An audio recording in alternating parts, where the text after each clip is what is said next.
everybody, it's me, Krista. Welcome back to my channel if you've been here before. If not, welcome for the very first time to my little art corner here on YouTube. Today I am going to be playing around with all the wonderful watercolor items that came in the July 2020 Artsnacks box. For this project I decided I wanted to do kind of a strange little landscape. I already got my sketch in there. It's going to be a body of red water and some mountains in the background. Originally, I was also going to have a red full moon as well, but as the project goes on, that gets covered up. The paper I am using today is some Strathmore watercolor paper 400 series, and it is 5.5 by 8.5 inches. I also have my piece of paper taped down to the actual table, along with tape for my horizon line. I wanted to make sure that I kept it in one place and that my paper did not get too wrinkly because I'm planning on using a lot of water. So far for the water, I'm using the Daniel Smith Extra Fine Watercolor Stick by itself. On the video, it looks a lot brighter than it does in person. For the sky, I mixed some of the Kuretake-zig and Blue Gray Deep with the Daniel Smith Extra Fine Watercolor Stick. I really enjoy the shades of purple I'm able to get with mixing these two together. And for the foreground area and for the mountains, I am using the Kuretake-zig and Blue Gray Deep just straight up by itself and mixing various amounts of water with it. The Kuretake-zig Tombi watercolor in greenish yellow I am using to accentuate the reds, and I'll be pulling it into the mountains and the foreground a little bit later.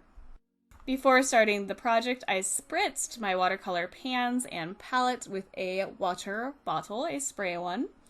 And I also put a little bit of the Daniel Smith Extra Fine Watercolor Stick onto the palette and made sure I added a bunch of water to that so that I could get some really nice light reds.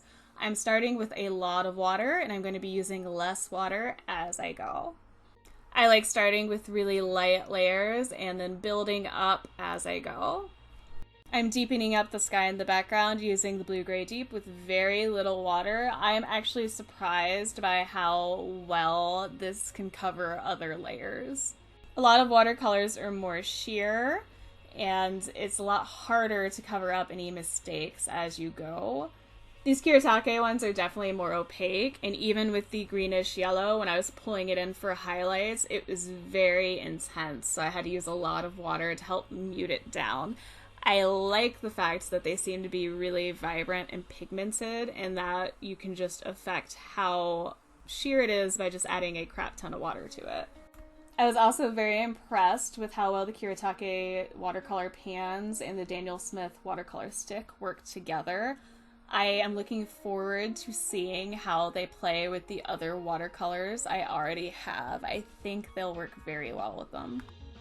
This whole time I'm pulling different colors into my different layers I have going on. I pulled a little bit of red into the mountains in the foreground. I also pulled in yellow. For the water, I am pulling in the deeper blue-gray, I'm pulling in the yellow, and then going over it with a bunch of layers of the red. I'm also creating defined lines as I go, trying to follow what water and certain rock formations would look like. So I can keep working to help my layers dry more quickly, I am pulling in my handy dandy hair dryer. Because a Plumchester P8 fine liner was included, I'm pulling that in and doing some cross hatching to help along the shading and give it a more graphic element. I do think I want to do something similar to this without the marker and just letting the watercolors speak for themselves. And I still really want to do one with a red full moon in this kind of landscape as well. To create the stars, some highlights, and reflections in the water, I do pull in a Marvy 1.0 Reminisce white gel pen. I pull in the Plumchester liner again to create some lines towards the foreground and to create some extra texture to the water. I also wet it again with some water to help blend it out. I wanted to bring some of the red over the highlights I added at this point, and once it's dry, I start adding those highlights back in again with my white gel pen.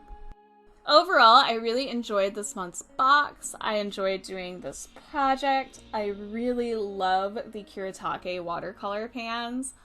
After I use up the watercolors I already have, I am going to probably look into getting a set of these because I just really like them. I enjoy the fact that they are more opaque. I like how bright and vibrant they are, and I think they work well for my painting style. I also really liked the Daniel Smith watercolor stick. I think it's going to last quite a while because I didn't find myself having to use a lot in order to cover an area. The Plum Chester liner worked well, like a lot of other liners, and I did enjoy using the small water brush that we got, the Kuretake-zig one. I think it would be nice for travel.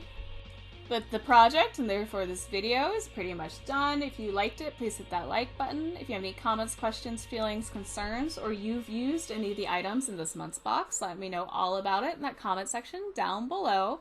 If you want to see more videos like this, please feel free to subscribe.